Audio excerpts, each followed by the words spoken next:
So yesterday I watched 4 movies at the cinema, and one of those movies was Ballerina, the second movie I watched, and I had a good time. This is from the John Wick franchise. It's a spin-off. I love the John Wick movies. All 4 of them are amazing. I just love them.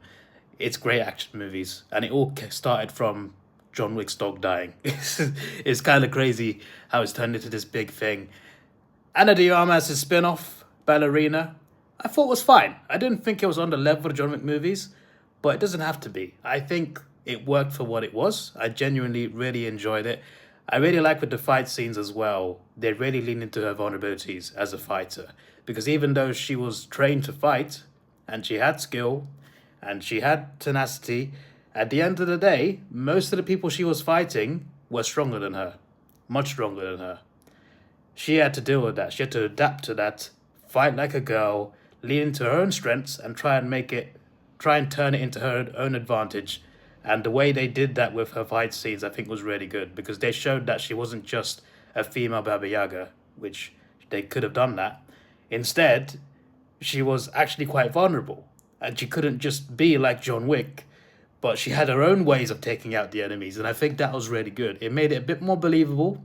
Yeah, sure, she's still battling a lot of people by herself, but it's not like completely realistic, but it's more believable compared to what they could have done with this character, I feel.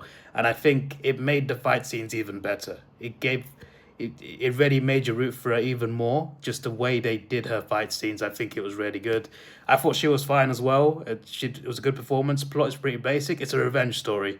Something happens to her as a kid, and she's taken in by the whole clan that John Wick is a part of. She's part of the theatre, and she uses her skills to take her revenge. That's essentially the plot. Can't say much more. And when she fights John Wick, which she does, the way they handle the fight, because I thought to myself, how's she going to fight him? We've seen what he's been through. How's she going to fight him? They handled it well. The way the fight went, it made sense how it went, how it ended. I felt it made a lot of sense. I also like how they had some similarities to the John Wick movies in terms of like the fight scene. Sometimes you have a fight scene, you think it's over. The next thing you know, John Wick gets hit by a car, and it's continuing into another fight scene straight away. There were scenes like that in this, and other similarities too, especially with the gun combat as well. I think it was really good. Like, it wasn't as good or on the level of John Wick movies, but I still thoroughly enjoyed it. I would give it an 8.5 out of 10. 8.5. I'd give it at least an 8. I'm increasing it a bit because I'm impressed by how they did the fight scenes. I think it was a really good move to do. So yeah, there you go. I recommend it highly.